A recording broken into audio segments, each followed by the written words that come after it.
Dear students, السلام علیکم۔ آج ہم بات کریں گے قنوتیت اور رجائیت پہ۔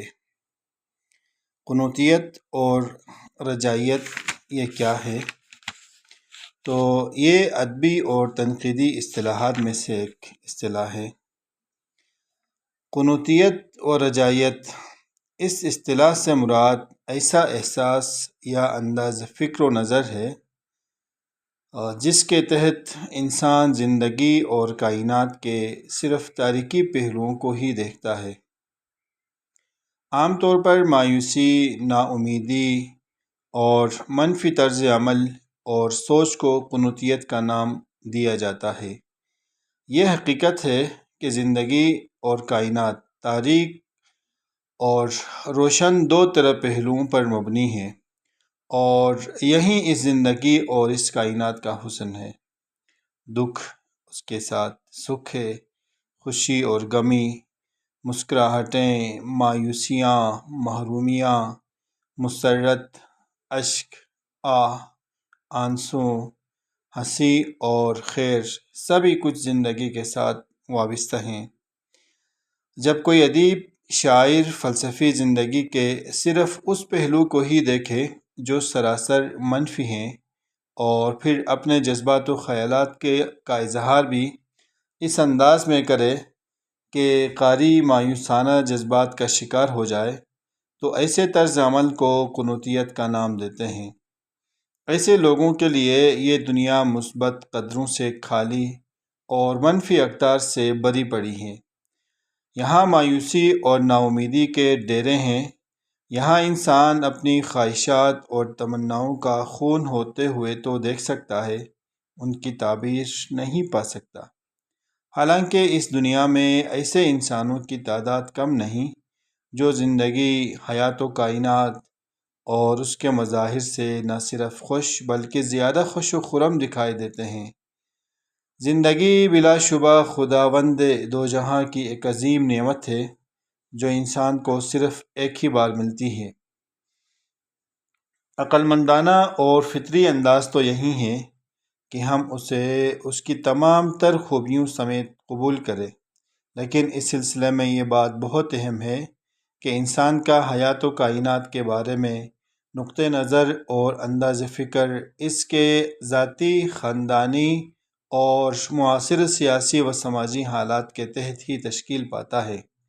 جو لوگ زندگی بھر محرومیوں کا شکار رہیں، ان کا نقطہ نظر داخلی مایوسانہ اور قنوتی ہو جاتا ہے، اور ایسے ہی حالات میں میر، فانی، غالب اور اقبال جنم لیتے ہیں۔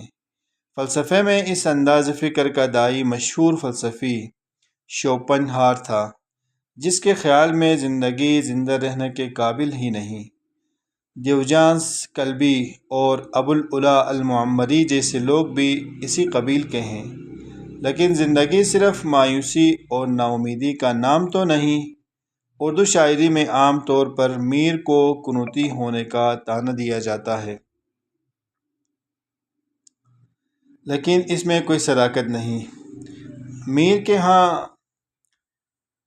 اگرچہ غم کا پہلو اور جبر و محرومی کا احساس نمایاں ہے، مگر اسے فانی کی طرح قنوتی شاعر ہرگز نہیں کہہ سکتے، جیسا کہ شاعر میر تقی میر کو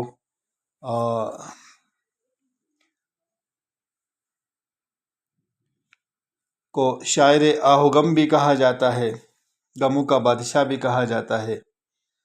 قنوتیت کے مقابلے میں رجائیت ایک مثبت رویہ ہے، جس کے تحت شاعر یا عام انسان زندگی کی تمام تر کوتاہیوں اور خرابیوں کے باوصف زندگی سے مایوس نہیں ہوتا، بلکہ ہر آن اسے حالات کے تغیر اور مثبت تبدیلیوں کی امید رہتی ہے۔ غالب کے ذاتی اور معاصر حالات میر اور فانی کی طرح کچھ ایسے حوصلہ افزا نہ تھے، مگر اس کے ہاں ہمیں ہر جگہ رجائیت نظر آتی ہے۔ اقبال اگرچہ اپنے معاصر احوال اور زندگی کے سانچوں سے مطمئن نہیں، تاہم انہیں امید ہے کہ یہ احوال یقیناً مثبت انداز اختیار کر لیں گے۔ آئیں اب میر، فانی، غالب اور اقبال کے کچھ اشعار عرض کرتے ہیں۔ میر کا ایک شعر ہے: چمن کا نام سنا تھا ولے نہ دیکھا کیے، چمن کا نام سنا تھا ولے نہ دیکھا کیے، جہاں ہم نے قفس ہی میں زندگانی کی۔ یہ میر کا ایک شعر ہے۔ فانی کا ایک شعر ہے: ہر نفس عمر گزشتہ کی ہے میت فانی، زندگی نام ہے مر مر کے جیے جانے کا۔ اسی طرح مرزا اسد اللہ خان غالب کا ایک شعر ہے جس کو اس تبصرے میں ہم نے رجائیت کا ایک شاعر قرار دیا۔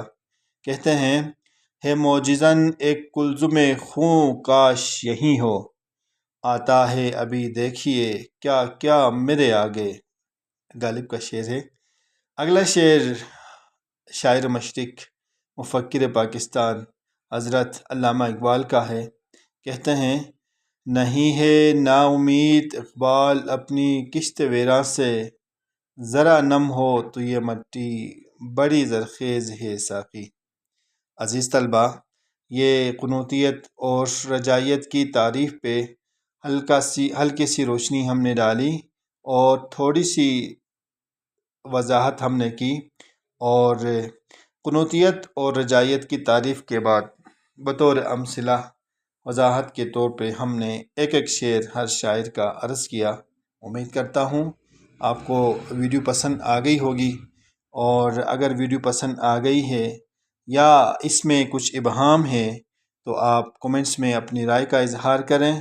اور روز کی طرح ایک اور بات وہ یہ کہ چینل پہ نئے ہیں یا ابھی تک اس کو سبسکرائب نہیں کیا ہے تو سبسکرائب کریں اور لائک کریں۔ اپنا ڈھیر سارا خیال رکھیں۔ اللہ نگہبان۔ ملتے ہیں اگلی ویڈیو کے ساتھ۔ اللہ حافظ۔